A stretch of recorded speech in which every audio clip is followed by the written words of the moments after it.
諸位蓮友慈悲，南無阿彌陀佛。南無阿彌陀佛。當今社會啊，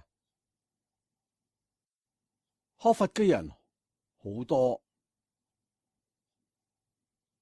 有電影明星皈依佛教，有好多大文豪走進佛門，亦都有啲富翁、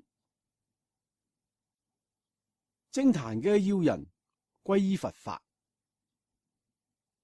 咁樣我哋好多嘅人啊，亦都將佢哋當做我哋勸他人學佛嘅例子同埋榜樣，經常會講噶。你睇某某明星啊，人哋都學佛啦，你都應該學佛啦。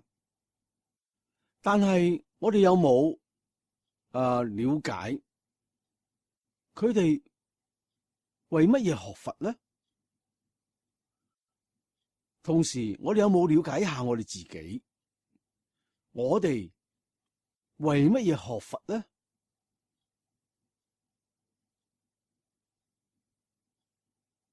每一個人學佛嘅人啊，都有目的噶。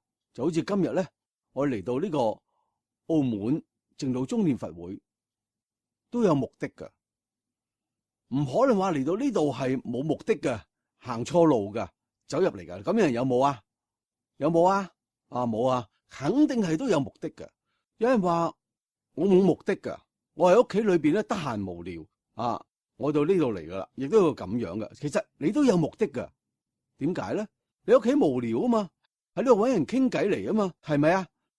呢個亦都係學佛嘅目的噶。喺呢個世間啊，學佛嘅人佢嘅目的係千差萬別。例如話讀書學生為咗升學走進佛門啦，做乜嘢咧？祈求佛菩薩保佑能夠考上一個好嘅大學。大學畢業咧，走進佛門咧，亦都祈求佛菩薩保佑搵到一份好嘅工作。工作嘅咧，為咗工作順利走進佛門嘅亦都有咁樣。仲有咧，談戀愛嘅，談戀愛嘅人嚟求佛菩薩保佑，保佑係乜嘢咧？保佑婚姻美滿，身體有病嘅人啊，為咗康復。咁樣失意嘅人咧，為咗得意；又有心煩意亂嘅人咧，為咗心裏邊清淨。仲有咧，就想發財嘅，希望佛能夠好似財神爺咁樣一樣賜俾佢啲財富。總而言之啊，走進佛門嘅人都有佢嘅目的嘅，目的唔一樣。當然啦，亦都有為咗陶冶身心嘅嚟學佛，亦都有咧為咗娛樂消遣嘅嚟學佛，亦都咧有為咗茶餘飯後有個講嘢嘅話題嘅人咁樣嚟學佛，仲有咧為咗家庭和睦嘅，為咗保佑平安嘅等等咁樣嘅學佛㗎。仲有咧就趕時髦嘅，點樣趕時髦啊？你睇好多人啊，人哋都學佛啦，咁大嘅大人物啊，人哋都學佛啦，我哋都嚟趕個時髦嚟學佛啦，亦都咁樣嘅。亦都有裝門面嘅。點樣裝門面嘅咧？學佛嘅係冇乜嘢目的噶，係為咗喺面上貼金咧，為咗好睇。我有一個朋友咧，就係為咗咁嘅目的學佛嘅。我有一次到佢屋企啊，佢屋企有一個書櫃，整整一個書櫃嘅佛學書籍。哎呀，我諗呢個人啊，肯定係個大居士啊，肯定啲佛法係無限通達嘅。我就問佢一啲佛法嘅問題啦。佢講啊，我唔識噶。我話你個書放咁多，點樣會唔識噶？佛學書籍放咗好多，經典嘢放咗好多。我話呢個係做個樣噶，一本我都冇睇過啊。咁樣嘅亦都有咁樣嘅。學佛嘅人咧係為乜嘢咧？係為咗裝門面嘅。所以話呢個學佛嘅人啊，咩人都有噶，就係以點樣嘅學佛嘅作為目的嘅人都有噶。就好似我嚟澳門坐喺飛機上邊，我咧就啱啱啊帶咗一個手珠，我就攞個手珠喺度坐喺度念佛啦。我旁邊有一個人咧，佢睇住我喺呢度念佛，因為我一上飛機就冇講嘢咧，我就喺嗰度念佛。佢一睇呢個人咧，可能係學佛好耐啦，於是咧佢就話啦，佢話呢位朋友啊，你係咪學佛好長時間啊？我話時間就唔係好長，大概有10-20年啦。佢話哦，咁就好耐啦。佢話我亦都學佛好耐噶。我話你都修學邊個宗派㗎？佢話我呢個係無宗無派嘅。我話你點樣學啊？我就係同佛菩薩燒香，因為我媽學佛咧，我從細咧就跟住我媽學佛。佢話我學佛時間可能比你耐，但係我就冇你咁精進。你呢個一直念佛，我上嚟之後東張西望嘅，所以我話咧，感覺到你呢個念珠肯定係有法力嘅。能唔能夠將呢個念珠送俾我啊？我話可以啊，我話呢個念珠俾你啊，你攞呢個念珠去念佛啦。佢話我唔係為咗念佛㗎，我呢次係去澳門。我都係去澳門喎。佢話你去澳門做乜嘢啊？我話去同蓮友咧講下佛法，分享一下佛法裏邊嘅嘢。我話你咧，佢話咧，我去澳門為咗乜嘢咧？為咗賭博。咁你攞我念珠去做乜嘢啊？呢個可能會保佑我贏錢噶嘛。佢係為咗呢一個目的去學佛噶。佢話每一次從屋企出嚟到澳門去賭錢嘅時候，都先喺屋企裏邊咧，佛菩薩燒香，燒香燒得越多，贏錢贏得越多。佢係咁樣走進佛門噶。你睇呢次我碰到咁樣嘅一位朋友，後來我同佢講啦，我話呢個咧，當然我亦都唔好講太多，佢嘅根基亦都唔夠。我話你就多念佛啦，既然為咗賭博，你都多念佛，反正念佛對你有好處，咁你就多念南無阿彌陀佛啦。佢話好啊，咁就聽啦。後來我話你而家就開始係同我一齊念啦，佢就真係跟我念啊。而家有冇贏錢我就唔知道啊。我已經嚟咗2日，估計佢都輸到差唔多啦。佢亦都係為咗亦都有目的嚟學佛噶。點解咧？為咗賭博能夠贏錢。仲有學佛嘅人啊，做乜嘢咧？仲有學佛嘅係害人嘅。我哋大家學佛肯定都唔會害人噶，呢個係肯定嘅。喺我哋呢個佛堂唔可能有咁樣嘅事情噶。但係我咧有見過呢個學佛係為咗害人噶，亦都係呢次我嚟澳門之前嘅前2日，因為我今日咧第一個講題就係為什麼學佛。咁我就想了解一下當今佛教界呢啲學佛嘅蓮友都係以點樣嘅目的嚟學佛。咁我就到咗嗰個寺院入去轉咗一個圈，有一個寺院裏邊有咁一個祈願單。寫祈願單嘅地方就係你將你嘅心裏邊嘅願望寫喺一個紙圖上邊，然後咧放喺嗰個佛菩薩像前，話呢個佛菩薩咧就能夠保佑佢，滿足佢嘅願望。咁我想了解一下大家為乜嘢學佛啊？就睇一下佢哋係為咗咩走進佛門噶。我就喺嗰邊揭一揭裏邊祈願單嘅內容，有求平安嘅，有求發財嘅，有求談戀愛成功嘅，有求老公唔好搞第三者嘅。呢個求得好多，各種各樣都好多。其中有2個咧就扣喺嗰個地方係冇揭開嚟嘅，我就打開揭開嚟就睇下啦。裏邊寫乜嘢咧？佢話我希望佢先寫咗嗰個人嘅姓名。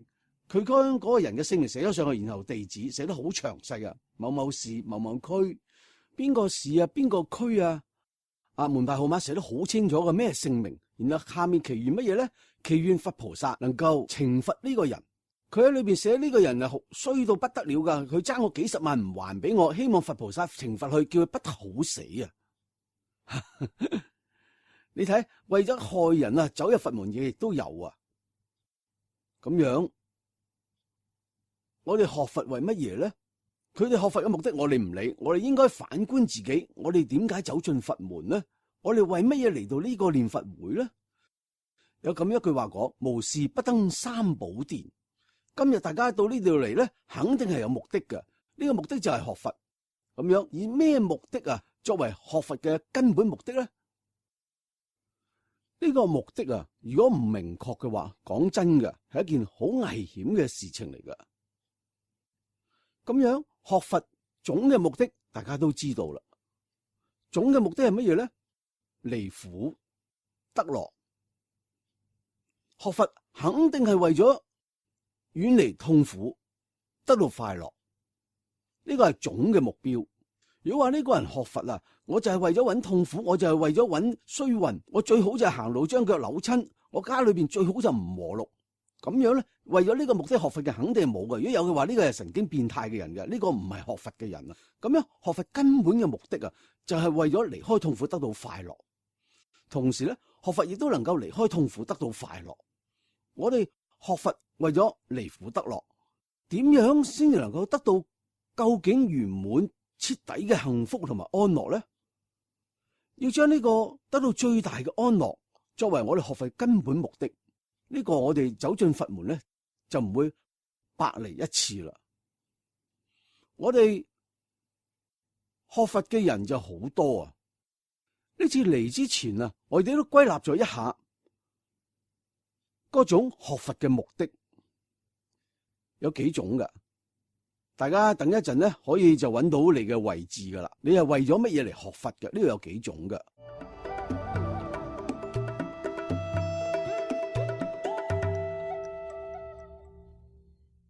第一種學佛嘅人啊，係為咗求得現世嘅安樂同埋幸福，呢個係第一種。求現世福、求今生福嘅，你哋可以揾到位置啦嘛。你睇係咪呢個位置裏邊嘅呢個係一種人？第二種人咧，係為咗求得後世或者係來生，係為咗求得後世同埋來生嘅安樂同埋幸福而學佛嘅。呢啲係第二種。第三種咧，係為咗追求永恆嘅安樂同埋幸福而嚟學佛嘅。我歸納咗一下咧，大體上學佛嘅人啊，唔會超過呢三種人嘅。第一種咧，係為咗現世嘅安樂同埋幸福而學佛，亦都就係求今生福。第二種咧，係為咗求後世嘅安樂同埋幸福而嚟學佛，亦都就係求來生福。第三種咧，係為咗求永恆嘅安樂同埋幸福而嚟學佛，呢個係求永生福而嚟學佛嘅。咁一係呢個為現世求得安樂同埋幸福嘅學佛嘅人啊，當中亦有幾種類型嘅，呢種係最多嘅。我到嗰個寺院考察過，呢種係最多嘅求現生嘅福報，呢種係最多嘅。一般嘅大體上咧有幾種。第一類咧係為咗求咩咧？求消災免難，求平安。消災免難啊，呢個唔使解釋啦。然後求得平安，好多學佛嘅人就為咗呢個目的嚟走進佛門。呢啲要求咧，其實都係合理噶。我哋每個人都希望係平平安安嘅，係咪啊？但係乜嘢咧？呢個係一個充滿不安因素嘅社會，呢個係一個有缺陷嘅世界。喺我哋呢個世界係冇究竟嘅平安嘅。就好似佛陀所講嘅咁樣嘅三界無安，猶如火宅啊！我哋所生活嘅呢個三界係一個好似點燃火嘅屋一樣嘅，呢度裏邊係冇任何平安，冇根本嘅平安同埋究竟嘅平安。大家知唔知道我哋呢一個世間最大嘅不平安係乜嘢啊？大家知唔知道啊？最大不平安係乜嘢不平安啊？戰爭啊！戰爭係最大不平安啊！但係戰爭仲唔係最大不平安，因為佢打佢嘅仗，我喺呢度就生活得好好嘅，佢同我有咩關係咧？打咗伊拉克佢打佢嘅，阿富汗戰爭佢打佢嘅，我哋喺澳門照樣生活得好瀟灑。呢個不平安咧，呢個唔係最大不平安，最大不平安係死亡，係咪啊？喺所有不平安當中，對於我哋個人啊，對於所有嘅人嚟講，最大不平安係死亡，啱唔啱啊？咁樣喺呢個世間啊，邊個人唔會死噶？邊個屋企裏邊冇死亡嘅？如果家家都有死亡，我話俾你聽，家家不平安。所以講喺我哋呢個世間啊，求平安啊，虛假不實啊。喺我哋呢個世間求平安，如水中撈月，如鏡裏尋花。因為你解決唔到最大嘅不平安，你所有嘅平安都係虛假嘅。喺死亡面前，你所有嘅平安啊，一分錢都唔值噶。咁樣呢個係第一類人。好，第一類人係消災免難求平安。第二類咧係乜嘢咧？財源滾滾求富貴。我呢次一睇咧，好多走入佛門嘅人啊，都係為咗發財嘅最多噶啦。求平安求發財咧，呢個係最多嘅人啊。咁樣呢個求發財咧，當然都係好事啦。邊個都唔中意窮到死噶，邊個都唔中意走出門口今日中午飯喺邊度食啊，都唔知道啊。咁嘅人係冇噶，都係喜歡富有，呢啲都係好嘅，都係合理嘅。但係喺我哋呢個世間所求得嘅財富啊，仲係唔夠景嘅。點樣講唔夠景咧？我講一個我朋友嘅例子啊。我有一位朋友啊，前2年就去世啦。佢呢個一生啊，人頭腦好精明，好聰明，做事咧好刻苦，頭腦聰明，再加上呢種做事刻苦、堅忍不拔嘅毅力，做咩事啊？咁樣嘅人都係好容易成功嘅，佢亦都成功啦。佢以前啊，佢話佢曾經有一個名言貼喺佢床上面係乜嘢咧？叫如意離不開水，人生離不了錢啊！佢就係將錢睇就係第一位噶啦。佢話世界上最大滿足就係要有錢，要有財富，要富貴。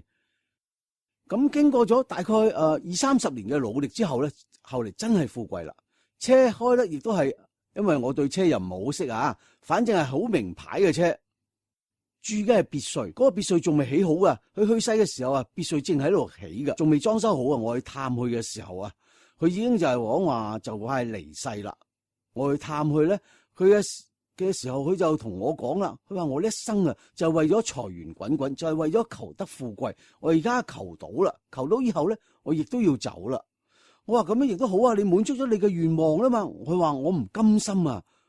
我話點樣唔甘心啊？佢就話啦，佢話我千辛萬苦賺嚟㗎。佢話呢個豪宅別墅啊，佢當時住喺另外一個地方，佢住嘅嗰個地方可以睇到佢嗰個別墅嘅。佢話我千辛萬苦賺嚟嘅呢個別墅啊，一日都未住過，將來咧仲會俾其他嘅男人去享受，我諗唔通啊！佢講咗呢個話，我又聽唔明白啦。我話點樣其他嘅男人去享受咧？佢話你諗下，我同我嘅愛人係冇細路仔噶，係冇仔噶，我嘅財產邊個嚟承繼啊？佢話我愛人嚟承繼，咁我愛人我對佢係太了解啦，佢肯定唔會為我啊，就係守寡終身啊，肯定會嫁俾其他嘅人。咁樣嫁俾其他嘅人係咪就係其他男人享受我賺嚟嘅別墅啊？佢話我唔甘心啊。其實啊，同大家講啊，唔好話佢唔甘心，我哋都係咁樣噶。有咁樣一句話叫生前枉費心千萬，死去空餘愁一雙啊！到頭嚟都係為他人作嫁衣裳啊，係咪咁樣啊？唔係俾你愛人作嫁衣裳，就係俾你嘅兒女作嫁衣裳，真嘅。生前枉費心千萬，死後空餘愁一雙。到死嘅時候，雙手空空咁樣走啦。所有嘅努力，千般嘅經驗，萬般嘅努力，最後都係俾他人作嫁衣裳嘅。而且呢個死去乜嘢空餘愁一雙啊？其實仲唔係空手咁走噶？點樣走啊？萬般帶不去啊！仲有個嘢能夠帶去啊？帶乜嘢啊？大家知唔知道啊？業帶去啦，做嘅惡業帶去輪迴啦。所以話你話今生啊所求嘅呢個財源滾滾、求富貴有意義咩？你哋感到有意義咧，我感覺到都係為他人作嫁衣裳嘅。呢個係第二類人。第三類人咧，佢學佛嘅目的係乜嘢咧？係無病無痛求長壽。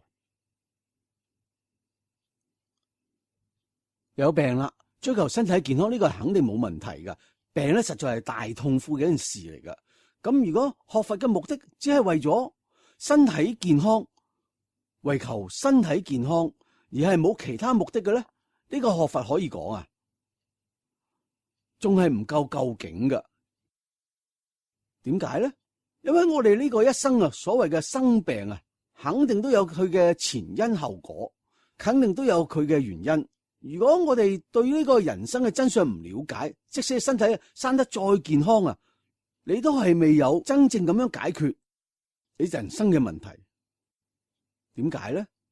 包括長壽，身體再健康長壽啦。即使你活到120歲，如果你冇了脫生死輪迴嘅話，你呢個人生嘅健康唔係持久噶，你總係有病同埋死嘅嗰一天嘅降臨噶。所以講呢個喺佛法嚟講啊，人嘅一生啊就好似演戲一樣嘅。即使係你活到120歲，活到200歲，如果唔能夠了生死，唔能夠出輪迴，我同你講啊，身體再健康亦都冇咩意義嘅。有咁一句話叫乜嘢咧？人生啊就好似演戲一樣。佢話百年運似戲文長，頃刻一聲鑼鼓歇，不知何處是家鄉。呢100年啊，你活到呢一生人就好演戲一樣噶啦。有一日突然間嗰個鑼鼓敲，叫你停止演戲啦，你仲唔知道去邊度啊？你話你活到120歲，活到180歲，又能夠點樣呢？生從何來唔知道，死往何去亦都唔知道。你呢個人生啊，身體再健康亦都冇咩意義噶。當然我唔係反對大家身體健康啊，我就係好健康啊。我話大家唔健康呢個就係有問題嘅講法。我希望大家身體健康，但係咧佢唔夠究竟。我哋要知道啊，人生如一場戲啊。而家呢場戲，我哋演咩戲啊？我哋演嘅係木偶戲啊！木偶戲大家都知道啊嘛，閩南嚟嘅人咧都知道嗰個木偶戲啊。木偶戲咧唔係木偶演嘅，係後面嗰個人喺度操縱去演嘅。我哋演戲亦都係咁樣嘅。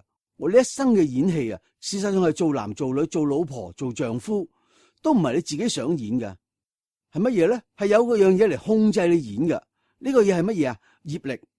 木偶亦都係咁樣嘅。木偶演戲嘅嗰個木偶咁樣喐，咁樣喐，唔係佢喺度喐噶嘛，係有樣嘢喺度控制佢嘅。佢一生演戲，你演戲亦都係咁樣嘅。你一生演嘅戲啊，就係演嗰個木偶戲啊。到最後咧，拉下，呢一生戲就演完啦，又唔知道被嗰個業力就拉到邊度去啦。所以話人嘅一生啊，如果唔能夠了生死，唔能夠成就佛道嘅話，咁我同你講啊，即使係福如東海長流水，壽比南山不老松，又有咩意義咧？呢個係第三種，以無病無痛求長壽而作為學佛目的嘅人，佢哋嘅學佛嘅呢個目的，仲有咧第四種係乜嘢咧？叫好奇篤怪求神通。有一種人學佛咧，佢係唔係咩健康長壽嘅，唔求呢啲嘅，佢係去求神通、求特異功能、求超越他人嘅呢種能力。亦都有好多，我哋都有見過。例如話佢能夠透視呢個牆壁，能夠聽到好遠嘅嘢，佢求神通嚟學佛㗎。神通呢樣嘢啊，其實講句實在嘅話，佢只係學佛修行嘅呢個副產品。妄想去咗啦，障礙消除啦，業盡情空，呢個時候咧，心如明鏡，自然可以照天照地嘅，佢係會有通力。呢個係學佛嘅副產品，所謂無礙之謂通啊。但係呢個唔係真正究竟嘅嘢嚟噶。所謂嘅神通，唔單止我哋講學佛嘅人，如果修行成就，唔好講話成就啊，就係修行到有一定功力嘅人，都多少有啲神通嘅。呢個亦都有好多啊。但係呢個嘢啊，事實上唔係佛門裏邊修行人有嘅，鬼神亦都有嘅。呢個靈鬼啊，外道嘅修行人啊，都有呢樣嘢噶。但係有呢啲嘢，大家要記住啊，唔能夠了脫生死，唔能夠出嚟輪迴。佢哋嗰啲靈鬼都喺輪迴當中啊，所以話以呢個作為學佛嘅目的，呢啲係唔啱嘅。而且如果係以求神通嚟學佛，十有八九走火入魔噶。好多人走入佛門，到處訪尋異人、尋訪高人，唔學了生死，只係訪尋呢啲異人高人去學神通，到最後咧，十有八九走火入魔噶。見鬼見神啊，如痴如癲啊，到最後神通又冇發出嚟啊，鬼通就發出嚟啦，好多咁嘅人噶。咁呢個咧就係我哋講嘅呢個學佛嘅第四類，好奇篤怪求神通。咁除咗呢幾種之外咧，咁就太多啦，就係為咗現世嘅福報嚟學佛嘅人太多啦。各種各樣求咩都有噶，平安嘅、發財嘅等等一系列嘅，咩樣都有噶。但係呢啲可以講都係世間嘅福報。呢啲世間嘅福報喺無常面前可以講係一分錢都唔值噶，轉眼即空。佢唔係我哋所追求嘅最究竟、最圓滿、最徹底嘅安樂同埋幸福。如果你學佛只係為咗求得現世嘅呢啲福報嘅話，咁我同你講，你將佛法咧走得太渣啦，你將佛法睇得太低啦。你走入佛門，只係得到一粒芝麻，跌咗個西瓜，仲唔止係跌咗個西瓜，你係乜嘢咧？你係得到一塊糖啊，跌咗一個無價嘅寶珠啊！只為世間嘅福報而學佛嘅人，佢係等於係將佛法嘅一粒無價寶珠，價值幾百幾千幾個億美金嘅咁一粒寶珠，你唔要，你得到一塊香口膠喺度咬咧，就喺度哎呀咬啊咬啊咁啊，仲唔錯啊，好甜啊！你傻啊你！所以話求世福嚟學佛啊，呢個係得唔到究竟圓滿嘅安樂，同時亦得唔到佛法裏邊嘅真正嘅嘢。真正嘅好處，真正嘅大利益你得唔到啊！咁樣呢個係第一種為咗世間福而學佛嘅人。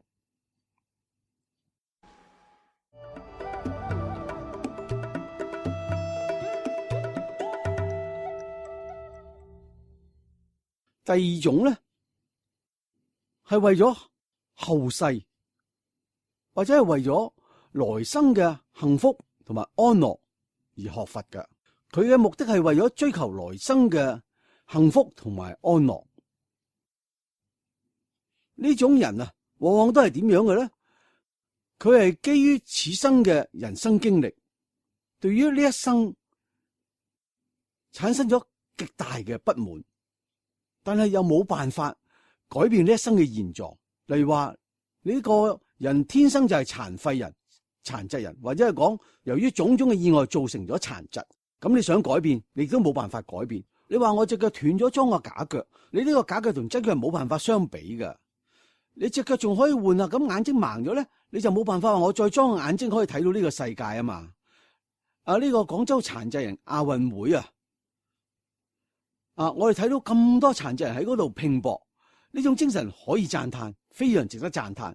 但係佢哋嗰個處境啊，我哋睇到心裏邊啊，仲係感到好憐憫噶。因為呢啲殘疾人運動會，我就唔忍心去睇噶。我睇到我心裏邊會感到好難過，腳都冇啦，仲喺度跑下跑，幾難受啊？點解咧？呢個係當然我哋知道咧，過去生中嘅業報現前產生咁樣嘅果報，但係佢哋啊想改變呢一生係冇辦法改變嘅。亦都有啲人啊，例如話你生得好難睇噶，好醜陋嘅，要改變亦都好難改變噶。生到個鼻啊同眼睛唔喺嗰個地方啊，人哋眼睛係生喺呢度，你嘅眼睛係生歪咗嘅，生喺呢個鼻嗰度啊，同眼睛太難睇啦。咁呢個點樣改變咧？亦都冇辦法改變嘅，此生冇法改變嘅。有人話美容可以，美容呢樣嘢啊，唔係真正嘅靚啊。而家靚一下啦，再過幾十年老啦，呢個美容就唔係美容啦，就變成咗醜容啦。你睇呢個 Michael Jackson， 你睇翻佢塊面唔係人唔係鬼咁樣，呢個就係美容咩？所以話如果出現咁樣嘅情況啊，我哋此生啊肯定係改變唔到嘅。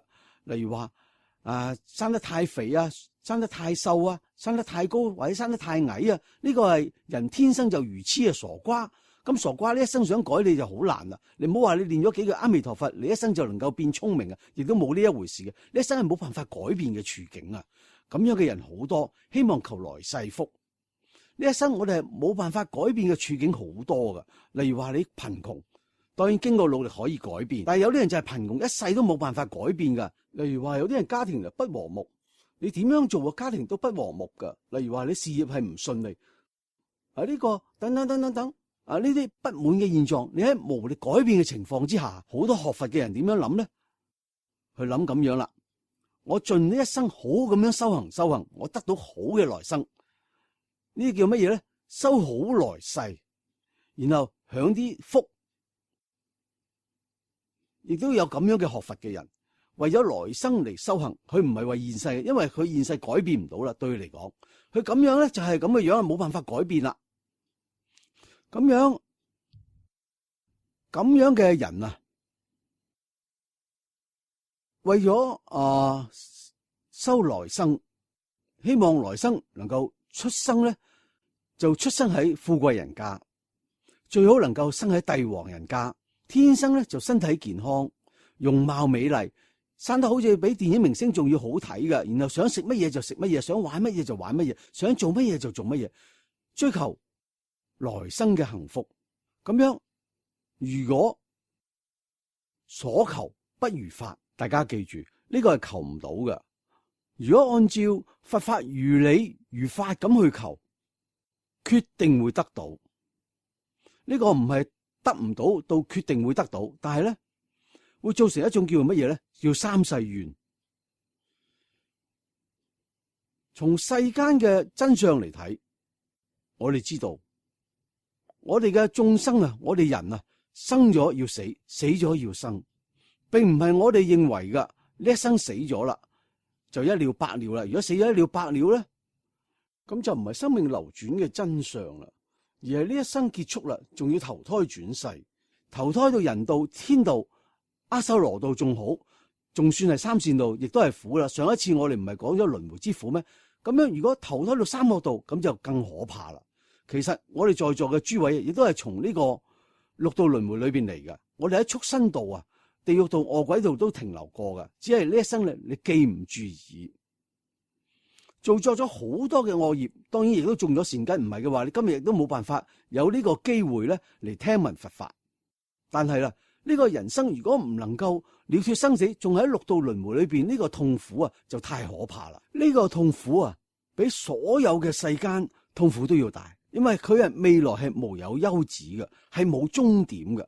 呢個輪迴六道從過去冇開始嚟，亦都冇終點，除非你能夠解脫生死。如果唔能夠了脫生死，咁我哋呢一生啊，學佛所收嘅一啲福報，一啲啲嘅小智慧，求得來生嗰個福報嘅話，咁你極大多數啊嘅人都會造成所謂嘅三世緣。咩叫三世緣呢？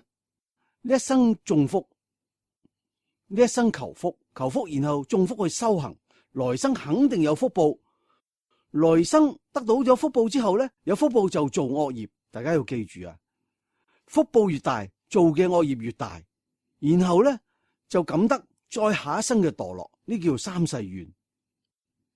可以咁樣講，我哋當代呢啲有極大權力嘅人，有極大財富嘅人，基本上過去生中都係行善嘅人，亦都可以講係都係修行人，甚至有好多啊仲係佛門修行嘅人。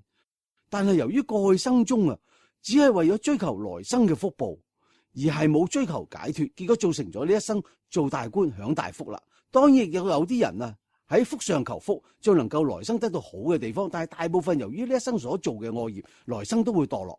咁樣喺歷史上啊，有位蓮池大師佢就咁樣講啦。佢話佢觀察到當時啊嗰個年代啊，呢啲政界嘅要人啊，呢啲大文豪啊，好多都係佛門嘅修行者，積累咗財富，呢一生得到大福報。但係到咗呢一生咧，基本都迷啦，都會因福得禍，因為有福報咧做惡業啦。咁樣呢啲人啊，佢講嘅好多，佢話十有八九都係咁樣嘅人。咁樣只有一兩個咧仲會清醒。呢一生咧咁樣，而家係咁樣。近代印光大師啊就講咗一個故事，講咗一個公案。佢話喺清朝末年啊，有3個書生嚟進京考試，有一個咧係江蘇嘅叫彭允章，有一個咧雲南嘅叫何貴清，仲有一個咧係陝西嘅叫張費嘅。呢啲咁嘅3個人，呢3個人去進京赴考，考嘅成績都非常好嘅。姓彭嘅咧就考中咗狀元，呢幾個人都係歷史上都有記載有名嘅。姓何嘅咧考中咗第2名榜眼，姓張嘅咧考中咗第4名。佢哋幾個啊碰埋一齊嘅時候啊，考中狀元嘅呢個人啊，佢能夠回憶起前生嘅事嘅。佢就同另外姓何嘅同姓張嘅呢2個講啦。佢話啦，我能夠回憶起過去生嘅事。我哋3個人啊，過去都係佛教裏邊修行嘅人，都係出家人，都喺雲南嘅一個廟裏邊參禪嘅。咁樣呢一生咧，我哋先得到咁樣嘅富貴。另外2個人咧就回憶唔起前生嘅事情，但係佢哋有感覺。感覺到咩嘢？3個人碰埋一齊嘅時候，一見如故，非常嘅熟悉，而且好親切。後嚟咧，呢3個人又用咗各種嘅方法去證明呢件事情係唔係存在。話喺20年前係咪真係有咁樣呢3個人喺雲南某一個廟裏邊去世嘅？然後去世嘅時候同佢哋出生嘅時間咧，基本上一致同埋吻合嘅，真係考證到有咁樣一件事嘅。咁樣喺呢一生啊，呢3個人就係過去生中啊喺佛道修行嘅人，但係咧係冇了脫生死，係冇脫離輪迴。後嚟咧，呢一生得大福報啦。咁呢一生佢哋活得點樣咧？呢個考用第2名嘅呢個姓何嘅咧，後嚟咧就做咗官啦，做咗兩江總督。呢個官夠大噶啦，比而家呢個省長仲要大得多噶。呢個係幾個省嘅省長，呢個兩江總督。後嚟咧，佢由於同嗰個太平天國啊，太平天國唔係造反啦咩？係同太平軍打仗啦，打仗嘅時候節節敗退，佢就為咗保護自己啊，調重兵，然後就走咗，最後被皇帝殺咗頭啦。呢個係第2名。第4名咧叫張費嘅，佢曾經做過咸豐皇帝嘅老師。後嚟有一次新疆嗰一帶回民造反，伊斯蘭教造反啦，佢就派去做使節，到嗰個地方俾人家咧誘騙到嗰個地方咧，就將佢殺咗啦。呢兩個啊，都係過去生積福嘅人，呢一生中啊，由於享福而造成嘅惡業，結果都係兇死嘅，都不得好死。咁呢個狀元叫彭允章嘅咧，此人貪戀累世，後世啊恐怕亦都不如今生噶啦。咁樣呢3位修行人啊，過去生中啊，因為係冇解脫生死，係冇出離輪迴。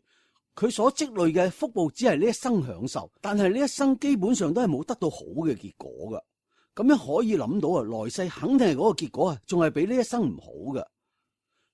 呢個咧就係我哋所講嘅呢個三世緣，為求來生福，必得三世緣。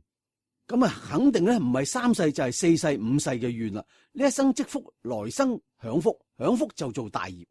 大家要記住啊，凡係做大惡業嘅人啊，絕對係有大福報嘅人，唔係你做唔到咁大嘅惡業噶。你話我吃喝嫖賭，我吃喝玩樂，你要有錢先能夠吃喝玩樂啊！你身上1分錢都冇，你要邊度去吃喝嫖賭啊？你話我殺人，你殺1-2個人最多啦，你權力係冇咁大啊嘛。但係權力大嘅人就唔一樣啦。美國總統要殺人就好容易啦，佢發動一次戰爭，嗰啲死嘅人啊，都同佢係有關係噶。點解？權力大啊嘛。所以話福報越大，做個業亦都越大。咁樣來生咧係直墮阿鼻地獄，直接墮到地獄裏邊啊！呢個就係只求來生福所得到嘅3世緣。仲有咧，呢個求來世嘅福啊，並唔係單單係講來世就一定能夠做人，來生能夠做人咧仲唔錯啊！仲有咧，呢一生求福，來生唔做人嘅好多啊！經典裏邊唔係有咁一句話咩？叫乜嘢啊？修福不修慧，大象披瓔珞。修福不修慧咧係咩意思咧？呢個人啊只求福報，不修了生死嘅智慧，福報積咗好多啦，最後大象披瓔珞。古代咧有咁樣一件事噶，有咁樣兄弟2人啊，2個人走進佛門咧嚟修行，一個人咧專求福報，不求了脫生死嘅智慧；另外一個人咧唔中福，只係專求了脫生死，最後來世啊投胎轉世啦，一個轉世做大象，一個轉世做羅漢，然後咧就流通呢句話叫咩啊？求福不求慧，大象披瓔珞。仲有一句話咧叫求慧不求福，羅漢托空缽。第一種人啊，第一種嗰個啊兄弟啊，嗰個老大啊，佢只係求福報不求智慧。後嚟咧第2生轉世啦，轉世做乜嘢咧？做畜生。做咩畜生咧？做一隻大象。但係佢有福報啊，呢個福報係冇走噶。大家要記住啊，修福肯定得福噶，但係你點樣享福就唔一定啦。佢做大象啊，做咩大象？做國王嘅大象啊！喺印度啊，做國王騎嘅大象。呢個大象食得好，穿得亦都好。佢穿乜嘢咧？佢穿瓔珞。佢身上披嘅全部都係金銀啊、瑪瑙啊，都係呢啲寶貝啊。呢度披瓔珞，佢享福啊，佢唔係唔享福啊，佢比一般人啊享福享得多，食得好，着得好。你睇佢係咪享福啊？點解？佢有求福報，但係由於係冇求解脫生死嘅智慧，仲喺6道裏邊輪迴，同時咧佢愚痴先至得畜生報。咁佢弟弟咧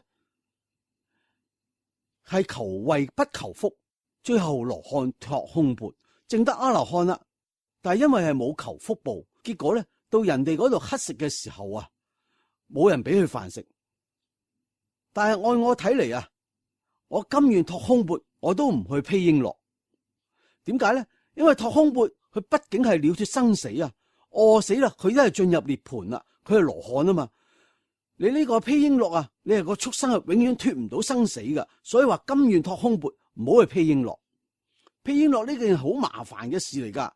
咁咧，現在咧，我哋再觀察我哋而家嘅社會啊，亦都好多係過去當中求福噶，唔能夠了脫生死，係冇智慧嘅。例如話我哋呢個人哋養嘅寵物狗啊，呢個寵物狗啊，呢個就係有福報噶啦。我到一個朋友屋企裏邊啊，睇到一個寵物狗，俾佢食嘅嘢有時比人食嘅仲要好啊！呢個寵物狗真係噶，我俾佢牛奶飲佢唔飲啊，我俾佢牛奶咧，佢望一望我，頭都唔理就走啦。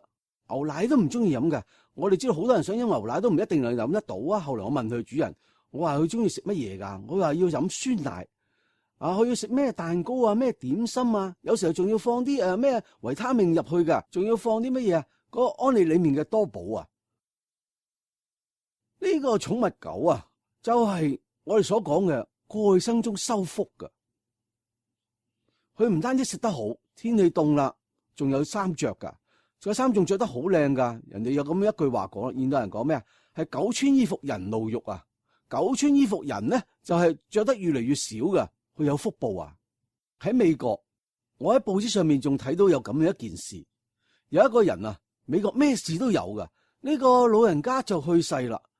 佢屋企裏邊啊有1000幾萬美金嘅財產，但係佢嘅財產咧唔係俾佢嘅兒女噶，係俾邊個咧？